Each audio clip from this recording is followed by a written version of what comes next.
Hi YouTube. I have not posted, I feel like I have not posted a vlog in a minute because I've been busy. Oh my god, it's like cat paws on my car. Do not like animals. Okay, so yeah, I have not posted a vlog in a minute, and honestly I have recorded like at least 8 vlogs, little mini vlogs, longer vlogs, and then I end up deleting them because I don't edit them in time, and then I be feeling like the content is still, I don't want to post it. Like I've been doing a whole bunch of random stuff. I went to Atlanta. Like, where is the content, girl? I see my dad. I interviewed my grandpa. So it's just like, I need to get it together and post it. So, and then I was saying during the Thanksgiving break, because I had 4 days off, like, oh yeah, I'm gonna do this, I'm gonna do that. I had a long ass like 20-point to-do list, and girl, I cooked Thanksgiving dinner this year. And I didn't want to do nothing. Like, leave me alone. So, and I've been preparing for Vlogmas, because I'm kind of like halfway through Vlogmas. So, yeah.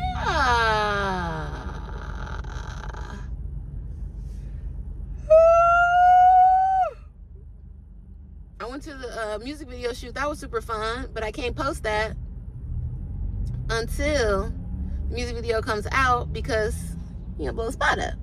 So, yeah, man.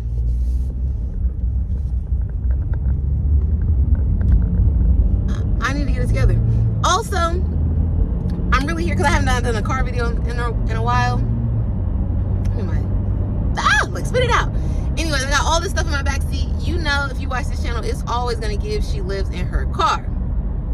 Because, like I said, I went to the video shoot and I was there basically to like just be behind the scenes, blah blah blah, and give Mia whatever she needed if she needed something. So I put a bunch of stuff in my backseat, and then that crate is back there because I was shooting YouTube content with Amina, and we went to the studio because I'm doing Vlogmas with her this year. It's her first ever Vlogmas, and I had to get all my stuff, and I got this little collapsible crate thing. So tight. So we're on point with that. Holiday season, I'm not really no holiday girl, and I've talked about that on, I think I did Vlogmas twice so far. I'm Christmased out.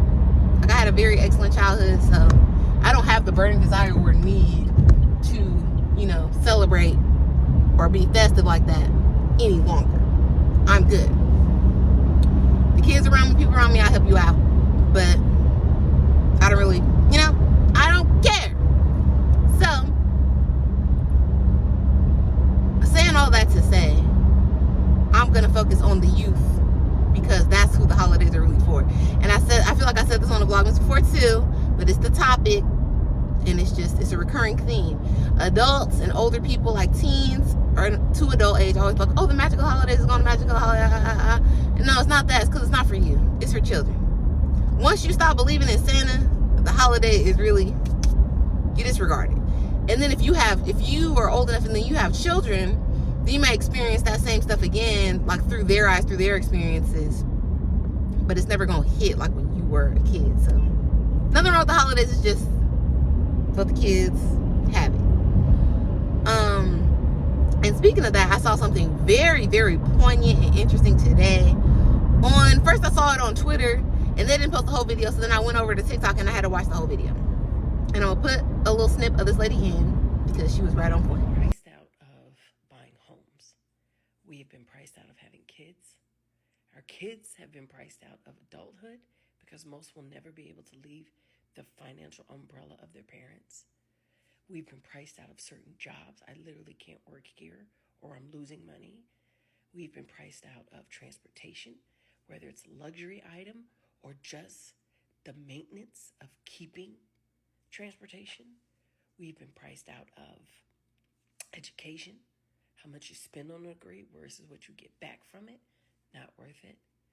We have been priced out of our neighborhoods, and now we're being priced out of the holiday season. People literally stood in line for hours to have Thanksgiving dinner at Golden Corral because it was cheaper than buying food and cooking for your family. All the reasons on why you were a productive, tax-paying, law-abiding citizen, we've been priced out of. So if there is no reward for being a good person or doing the right thing, there are going to be more people that are not going to try. We think that the youth is giving up now and they're not thriving. If we continue on this path, they're not going to give a damn. So if you're looking at all these snatch and grabs and thinking, oh, grab my pearls, just wait until you've seen the results of removing books from schools.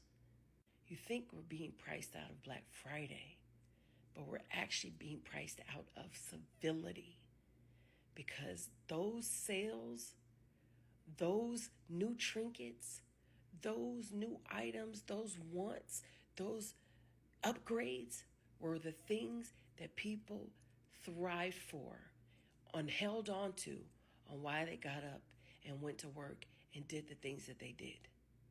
And if all of it's being taken away, you are now pricing us out of sanity and civility.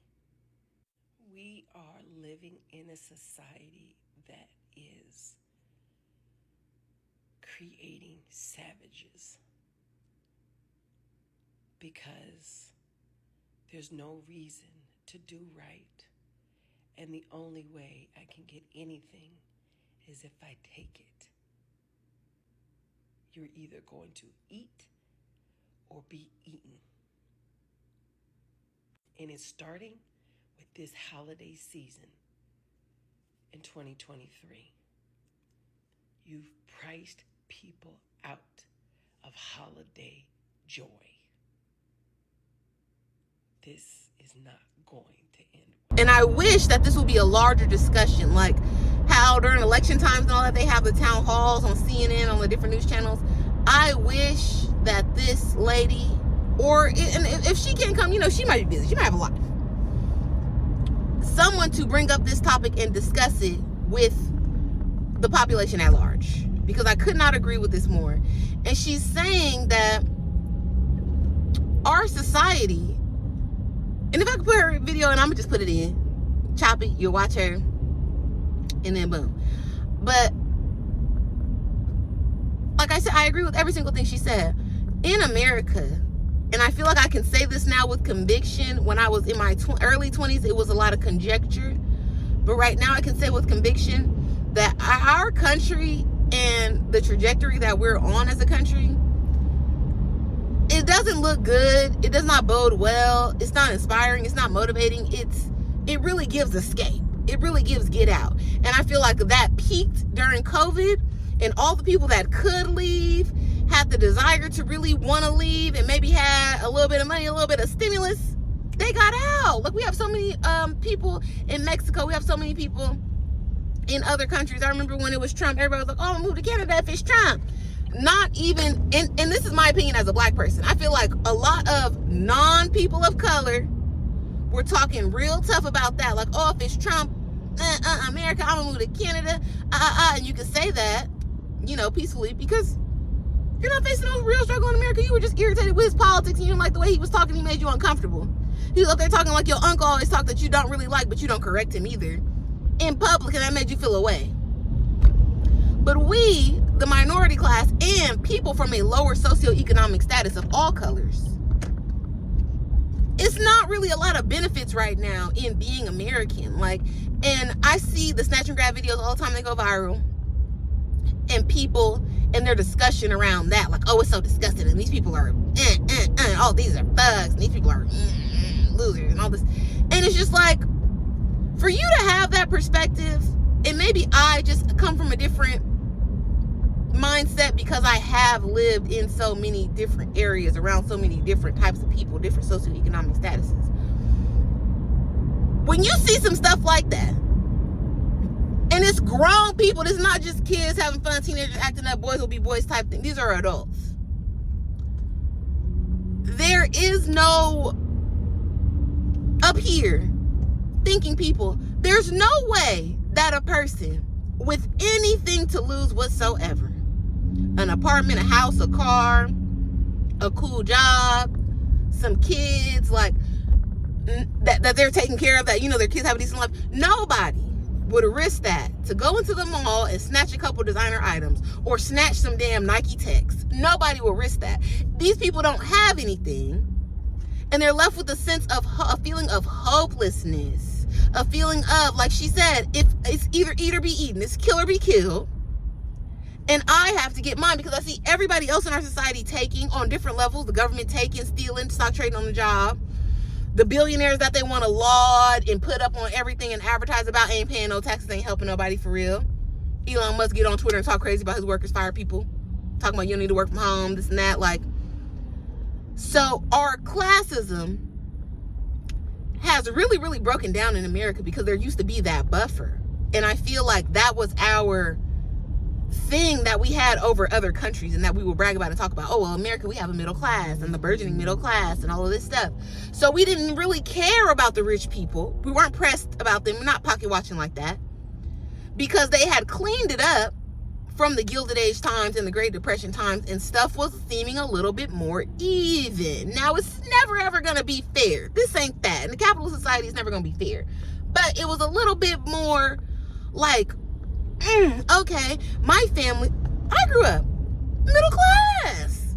Like, and then if people, some people would compare, especially because other states, and California's always been more expensive, compared to people that grew up in other states. I might have even grew up upper middle class, baby. I went to a private school. I traveled when I was a kid. I've been on airplanes since I was a little tot. All types of things. So it's like, but then I'm going to private school, and I'm feeling like I'm the broke kid at private school because there's kids doing way better than me. Like, I used to think, oh, my family was the worst people in the world because I didn't get to go on spring break vacation. And in the summertime, I had to go to vacation Bible school. All these people were going to foreign countries, getting on cruise ships, doing all types of stuff. Disney World, Orlando, like, and I'm here at vacation Bible school.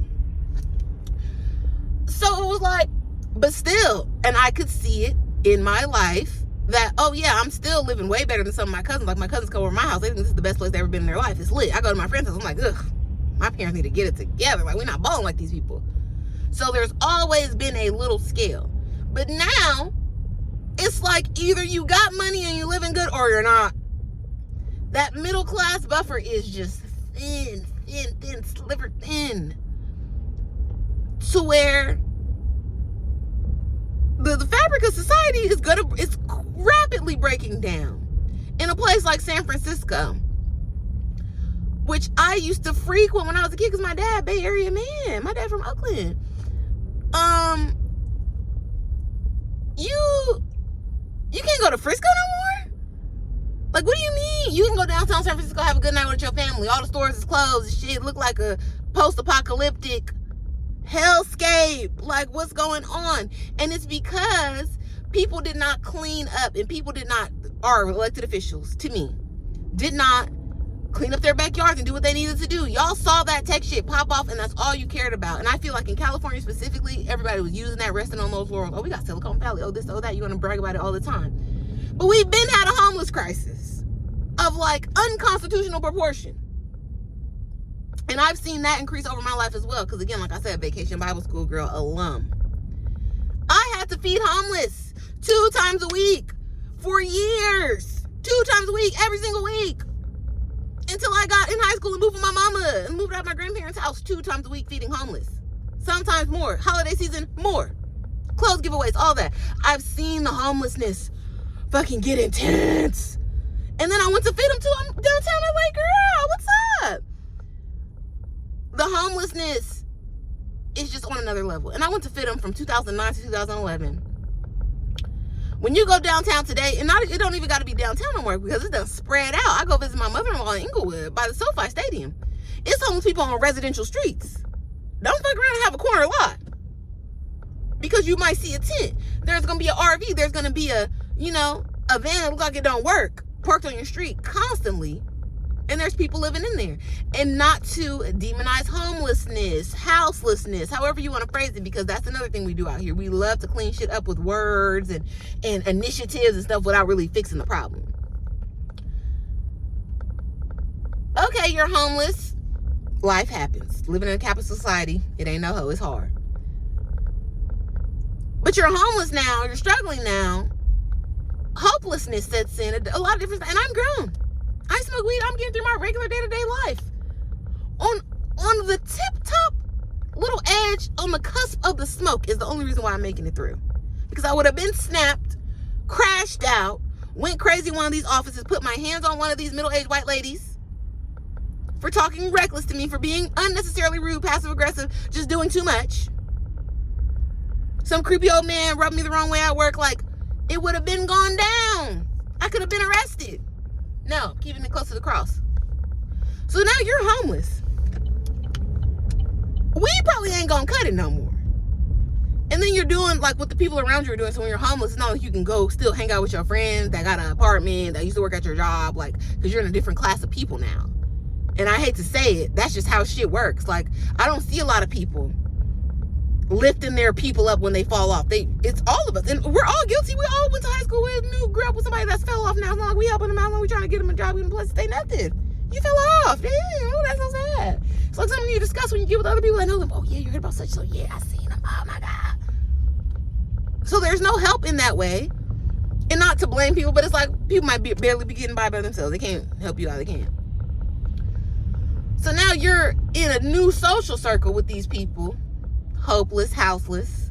Y'all are dabbling in a little drug, whatever you get your hands on, whatever you got around. And why wouldn't you? Because you want to be taken out mentally of the situation that you're in. You might dabble in a little drug, a little drink. Now you got another problem. Because you can't get a job if you're not clean.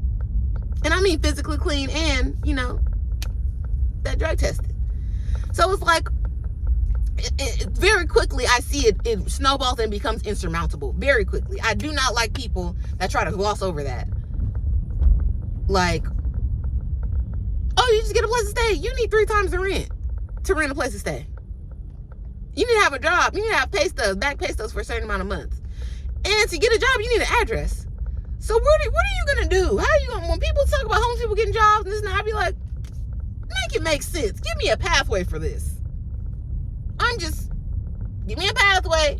Make it simple.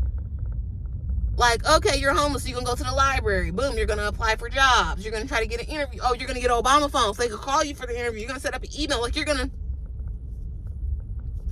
Give me a step-by-step list before you talk about homeless people, how they need to uplift themselves. There's that.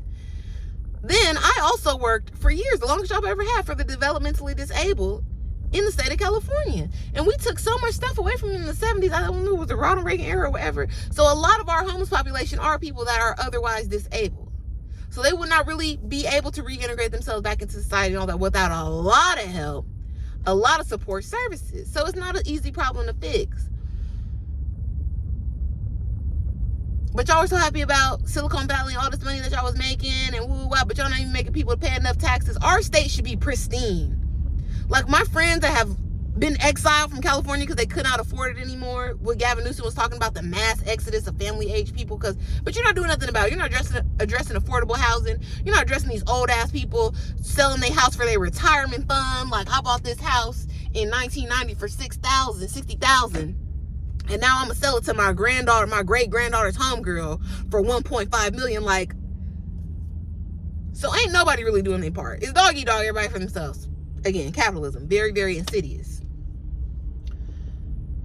My friends that have moved to Georgia, moved to North Carolina, other states, Texas, come back to California and be like, oh my God, it's so dirty. Oh my God, it's this. Oh my God, it's that. We're the 5th largest economy in the world. Not in America, in the world. This state should be fabulous. It should be beautiful. Even if I want to go to Hollywood, it's a lot of homeless people. Niggas dress up like Spider-Man trying to,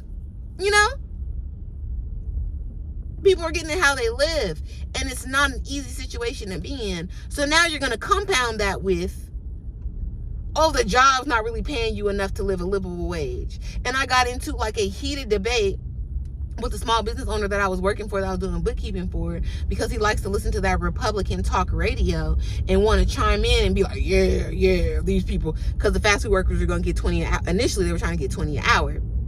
Now it's been bumped up to 25. I don't know if that's real, but the talk radio had him riled up. The Tucker Carlson had him in his bag. So he begins to talk to me about, oh yeah, this is not right, and blah, blah, and I can barely afford to pay these people. They just raised it to 15. I can barely afford to pay that, and they just want to, and you're not meant to, these aren't these kind of jobs, and I'm supposed to make more because I took the risk to start the business, even though you didn't. Because we got the whole backstory on that. You started it with your family, and then your family didn't want to do it no more, and you was able to buy them out with money that y'all already made off the business. So, you did not take it upon yourself and risk no money that you had enough. Stop. But you feel like because you know you look this way, and you deserve. So you deserve to have a decent middle class life, but the people that work for you do not. They should not try to attain it. You deem them unworthy. And if they do want to earn a livable wage, they should go to college and do all this other unaffordable, unnecessary shit just to have basic human rights, privileges, you know, and unalienable rights, allegedly, in our country. So it's like, I said, okay, sure, if you want to go about it that way, I took the risk to start the business, so I should be making more money, and there should be a hierarchy of things and all this. Okay, cool. I said, well, then you need to talk to your property owning homies, because you understand that, and you have to put stuff in people's level and people's perspective, especially older people, because they love to talk out the side of their neck. Okay, yeah, that's true. Yeah, okay, I'll give you that on the pay. Yeah, people that work at McDonald's, maybe they shouldn't make $20 an hour, $25 an hour. However, though, the living situation calls for that.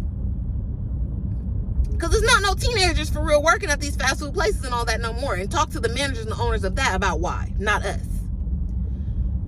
You go to Panera's, it's a grown lady handing you that sandwich. So I said, okay, that's cool. Yeah. Maybe they don't deserve it. But you see what goes on with your kids. That's why you complain about your kids having to live in your back house, or not moving out your house, or having to boomerang back and forth when things happen, because they're not making enough to live and sustain themselves like you have. They can't even afford to buy a home in your neighborhood. And you feel like it's not that nice. And you got it back in the day when it was low-key cheap. Your kids can't afford to live the same life. So yeah, they're coming back home, or they're not leaving home, because why would I? I can't do better than this, so why would I downgrade myself? I'm staying here with them. Maybe they die. Maybe I get the whole house. You feel me? And he's like, oh yeah, you know, my daughter, she's living with 3 or 4 girls, and blah, blah, blah. And they all went to college, and it's just so sad. Okay, so now you feel me. Now you get it. Why they need the 20?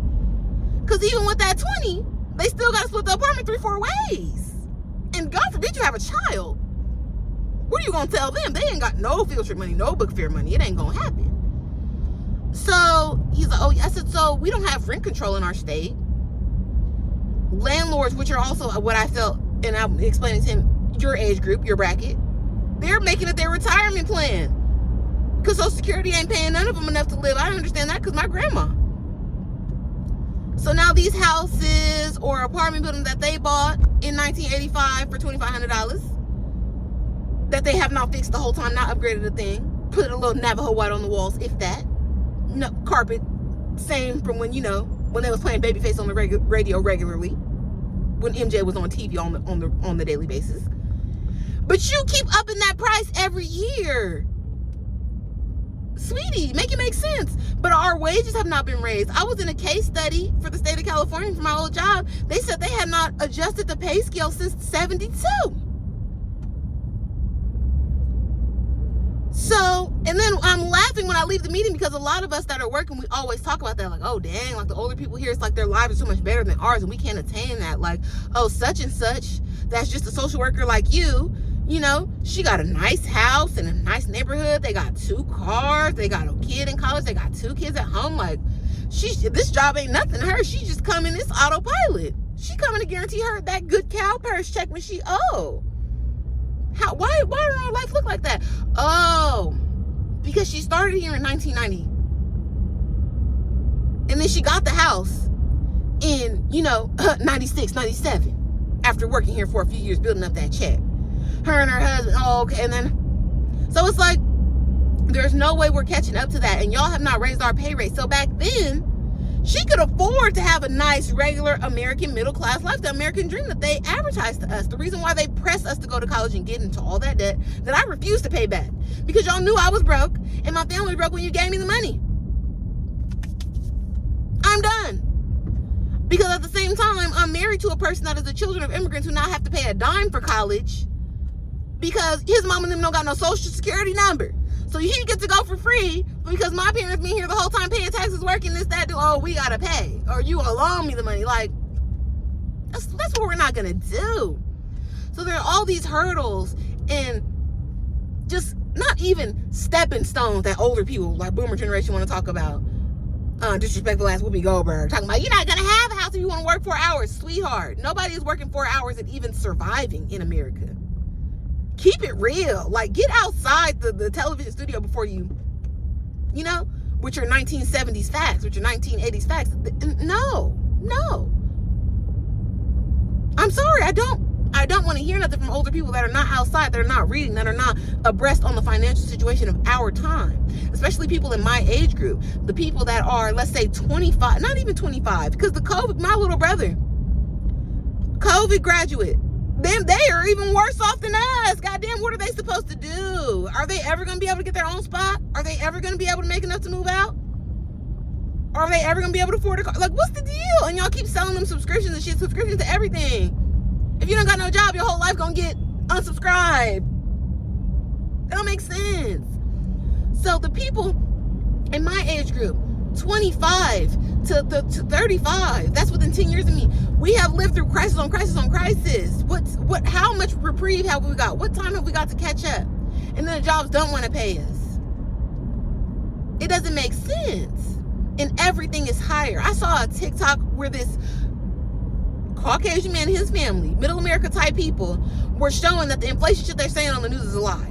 Because he had side-by-side videos, so I guess they're like a little vlog family, YouTube family, of how much stuff was costing in Costco and Sam's Club this time last year, and how much it's costing now. How much it cost a couple months ago to how much it's costing now.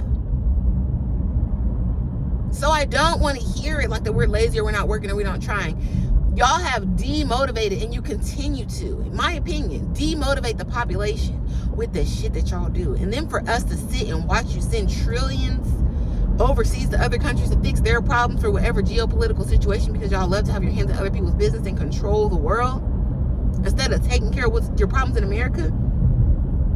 It doesn't make no sense. And I feel like that's there. And they're talking about, trying to blame TikTok for the lack of patriotism among the youth. And, it's the Chinese, they're pumping this stuff into our youth and all this anti-America. It's very easy to be anti-America if you was born after 1990, because what has America done for you? Well, how is America thriving? How is America? No, the American exceptionalism shit stopped with my mom's generation. Anybody born after 1975, I'll even give y'all 80. None of those people think America's the best place in the world, because we know it's not true. Because we see people in Canada with their free health. We see all the other major countries with their free health care. We see all the other European countries almost with a free college. And it's like, sweetie, no. And now with social media, it makes it even worse, because we're seeing people like, I forget which country it is. Is it Sweden or something? Switzerland? One of them countries, and that's the other thing too. That would need a whole other video. The countries that are homogenous with their population, the stuff that they do for them, out of this world. America never gonna do it because they don't want no poor black or brown people to benefit from it. But this country was giving people a whole little box when they had a baby. Like, you could turn the box into a crib and have all the stuff that you would need, like, to get through with a baby when you first have a baby. What do we give you, like a swaddling blanket and a free pick? Come on. So, and when that lady said priced out of having children, that really hit hard with me, because I'm a married lady. And everybody want to press me everywhere I go about, you have a baby, when you have a baby, when you have a baby. When are y'all going to set up the GoFundMe account for my kid? Because when I was in college, I've always been a thinker. I've always been a planner. I'm reading an article, and it said, and this is 2009, 2010. To raise a child from 0 to 18, going to take you $100,000, no college included. This birthday parties, after school activities, the whole thing. Why is that shit now $300,000 plus? In less than a decade.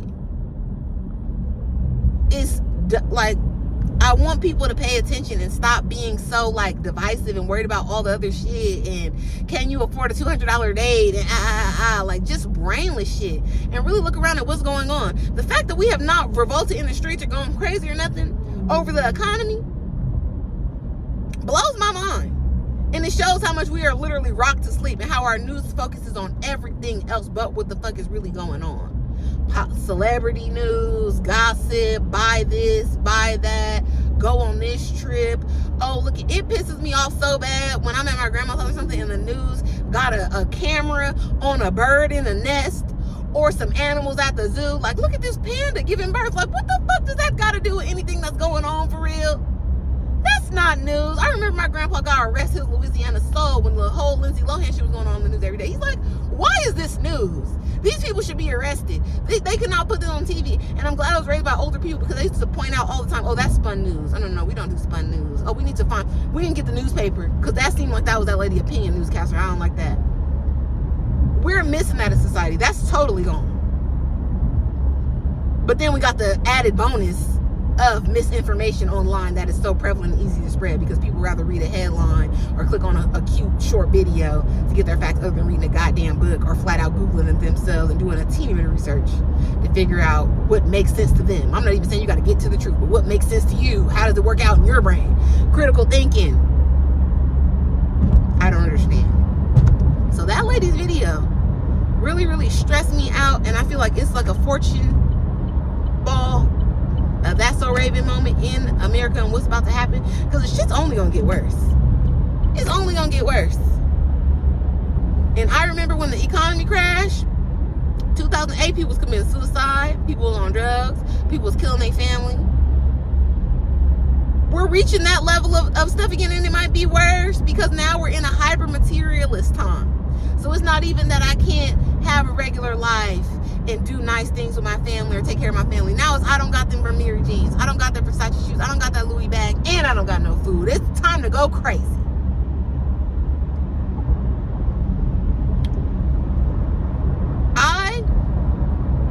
Y'all, and people like to laugh and make jokes about San Francisco. That's about to be everywhere. People like to laugh and make jokes about the Kia boys and all this in Atlanta. That's about to be everywhere. Because there's no way that kids, and I say this all the time because I grew up in LA, there's no way that you can be around somebody all the time and eat in their face and floss on them and flex and nobody touch you. You cannot go to the zoo wearing Lady Gaga's meat dress and leave unscathed. And that's what's going on now in society. Because the people that do have it feel entitled. Oh, they want to show it off. Oh, they worked hard, or they mom and daddy worked hard, and somebody that don't got that's gonna take it from me. And I'm not saying that it's right. I'm just saying that's what it is. And I don't think we as a culture, we as a society are prepared for that type of mayhem in America, because that's exactly what it's gonna be. It's gonna give Gotham. There's gonna be a whole bunch of Riddlers and Jokers out this bitch. Because capitalist ideals, lack of morality and religion in our country, paired with destitution, equals the purge. And I'm not one of those people that are conspiracy theorists for real. I don't like to whip. I'm not a fear monger and all that. But that's what it's giving. It's giving the purge. Because why wouldn't it be? Why wouldn't it be? And if I was 16, 17, my mama didn't have nothing, we about to get kicked out of our apartment, or we already been kicked out, we live in pillar to post, there's nothing stopping me from running anywhere and taking whatever I want to take. Because what's going to happen to me? Y'all going to put me in jail? At least I got a place to stay. At least I'm going to get something to eat. I'm just saying. I'm not saying that's right. I'm saying it is what it is. I want to know you guys' thoughts in the comments. Let's talk about this. Because like I said, I really want this conversation to be pushed to the forefront, how Americans are, being left, like she said, going to be left to savagery. Let's talk about it. Thank y'all for watching. Please subscribe. Like I said, I want to talk in the comments. I'll see y'all next time. Bye.